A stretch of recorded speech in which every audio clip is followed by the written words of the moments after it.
Bravo à l'Afrique qui s'éveille et qui se réveille. Oh, nous continuons de célébrer l'Afrique de la Renaissance. Bravo à l'Afrique qui s'éveille et qui se réveille. Et ça se réveille maintenant de toutes parts. Nous vous avons dit que nous n'allons pas forcément vous parler des pays francophones que nous connaissons le plus et qui sont au vu de l'actualité aujourd'hui pour leur réveil, mais que nous allons parler également d'autres pays. Mais même dans l'espace francophone, nous ne maîtrisons pas tous les espaces francophones. On se focalise plus sur l'Afrique centrale et puis l'Afrique de l'Ouest. Oublions qu'il y a également l'Afrique du Nord et l'Afrique, la partie de l'océan Indien. Nous oublions. Mais des choses se passent un peu partout de ce côté. Mais aujourd'hui, nous allons dire bravo au Nigeria. Le Nigeria a pris une nation forte.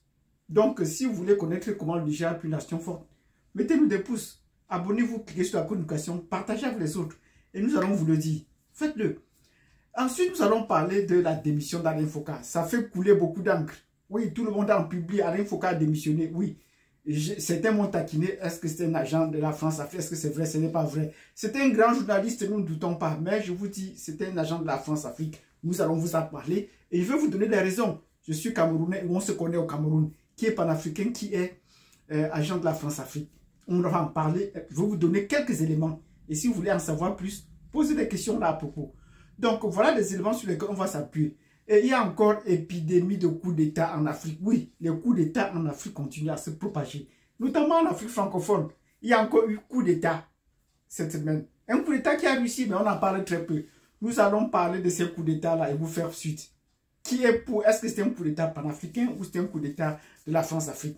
Nous allons parler de ça. Donc, si vous avez fait ce que je vous ai dit, ça dit de nous mettre des pouces, vous abonner si vous n'êtes pas encore abonné et surtout de partager cette vidéo. Nous entrons dans le vif du sujet. L'Afrique est en train de se réveiller et de s'éveiller. Et comment nous le disons, le Nigeria vient de poser un acte fort.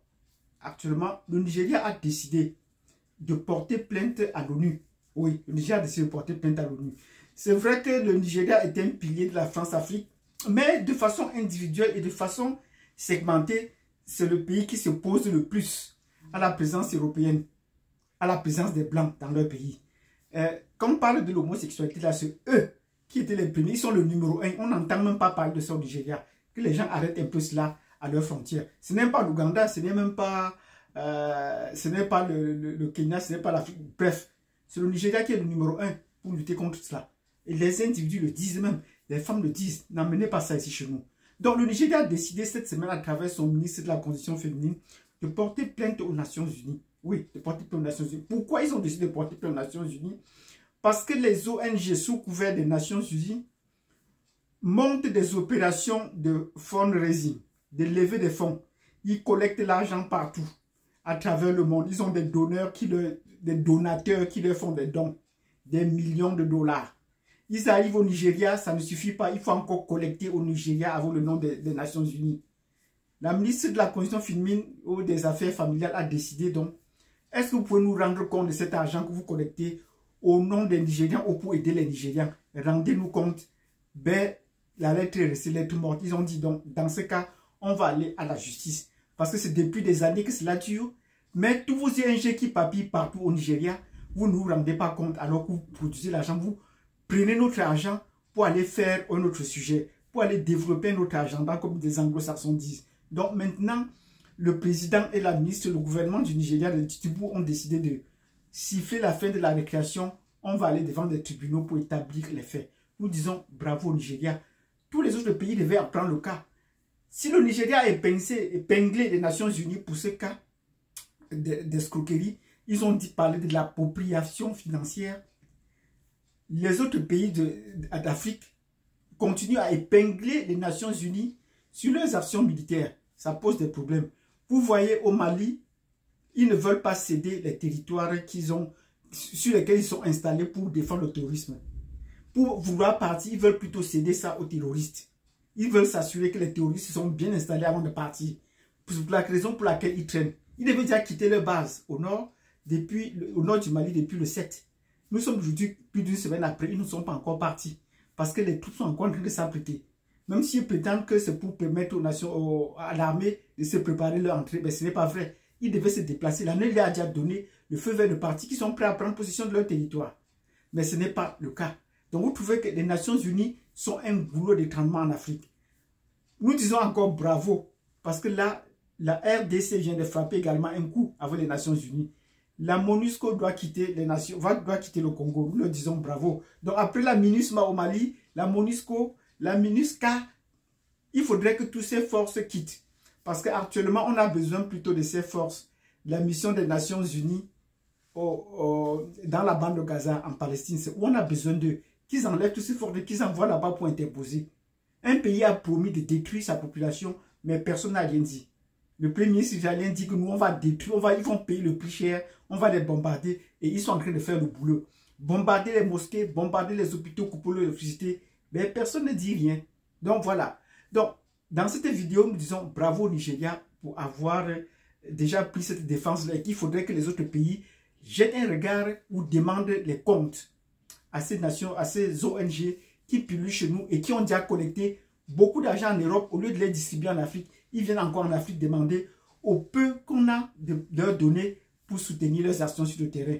Donc, peuple d'Afrique, ouvrons les yeux sur les actions que les Blancs mènent. Ils mènent leurs actions de façon synergique. Donc, c'est dans tous les domaines. Je vous ai parlé tout à l'heure des compagnies françaises en Afrique également. Vous voyez ce que Air France fait. Quoi qu'elle perd de l'argent, mais elle est attachée plutôt à la politique. Elle n'est pas attachée à l'économie. Et ils vous nous font croire, non, nous on fait le business, on ne fait pas l'économie. C'est du mensonge.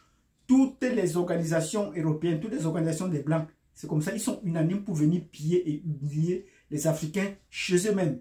Donc, bravo au peuple d'Afrique, continue à se réveiller. Quand je vous ai dit l'actualité qui brûle aujourd'hui, c'est le cas d'Alain Foka qui a démissionné. Bon, j'attendais qu'il démissionne pour être logique avec lui-même.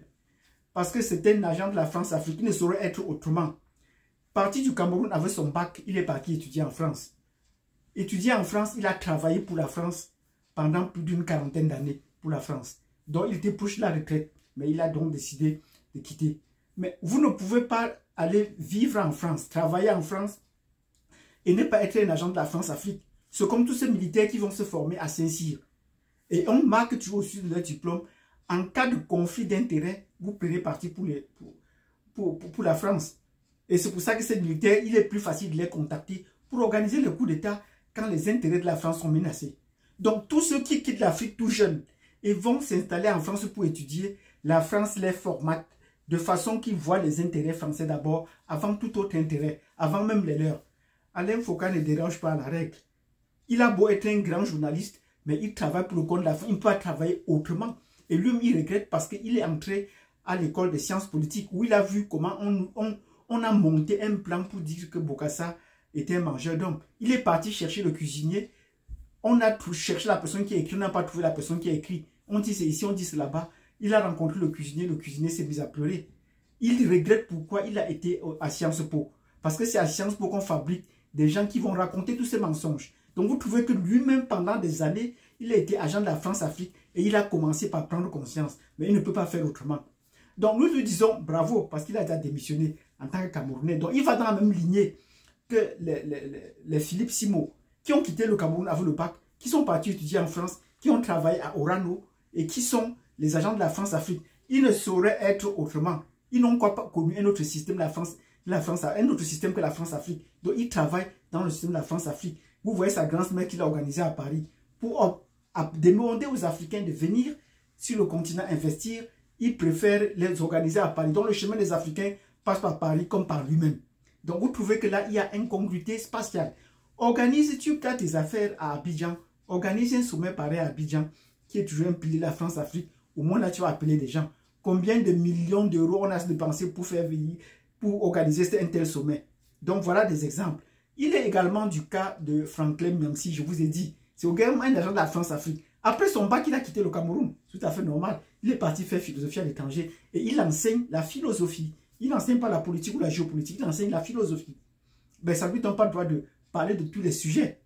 Ben, là, il vit en France, il travaille en France. Comment voudrez-vous qu'il fasse autre chose que de travailler pour la France-Afrique? Même de façon inconsciente, tous ceux qui ont étudié dans ce système-là. Moi, j'ai étudié en France, mais étant déjà mature, j'étais déjà professeur d'université avant de rentrer étudier en France. J'ai matriculé un numéro national d'étudiants. Mais je comprenais déjà ça, les enjeux, avant de chercher un diplôme français.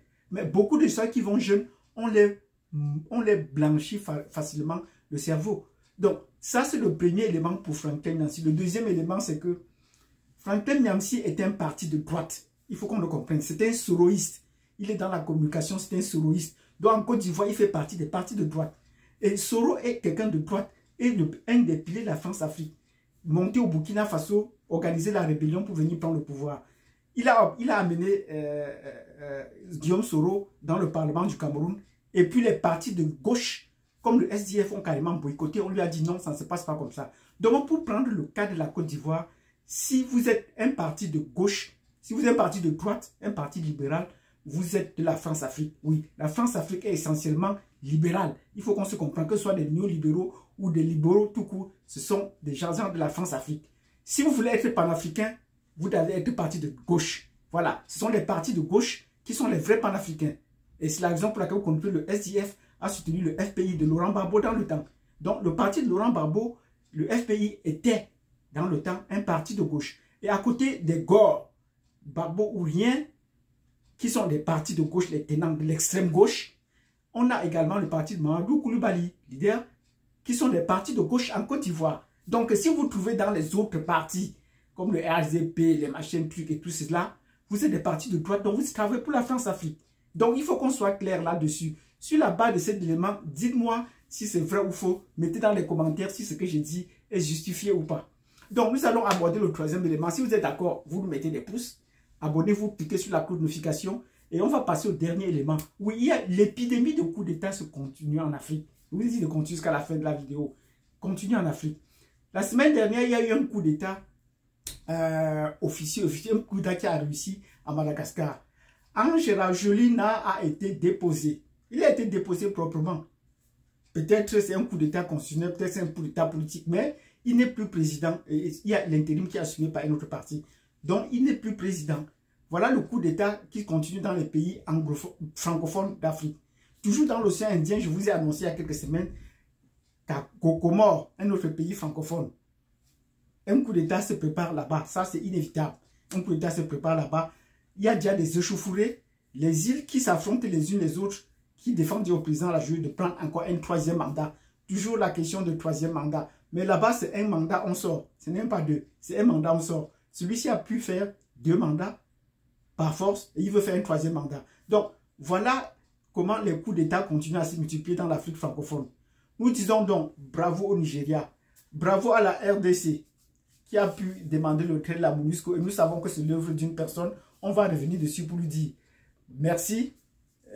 Jean-Pierre Bemba, nous disons merci, beaucoup de courage par tout ce qu'il fait pour le Congo, restructurer l'armée et faire changer le cœur. Nous allons revenir pour une vidéo spéciale. Donc, si vous avez aimé cette vidéo dans laquelle nous disons bravo à tous les pays qui ont compris que les Nations Unies sont plus un problème qu'une solution, mettez-nous des pouces, abonnez-vous, cliquez sur la cloche de notification et nous vous donnons rendez-vous à la prochaine vidéo. Ciao!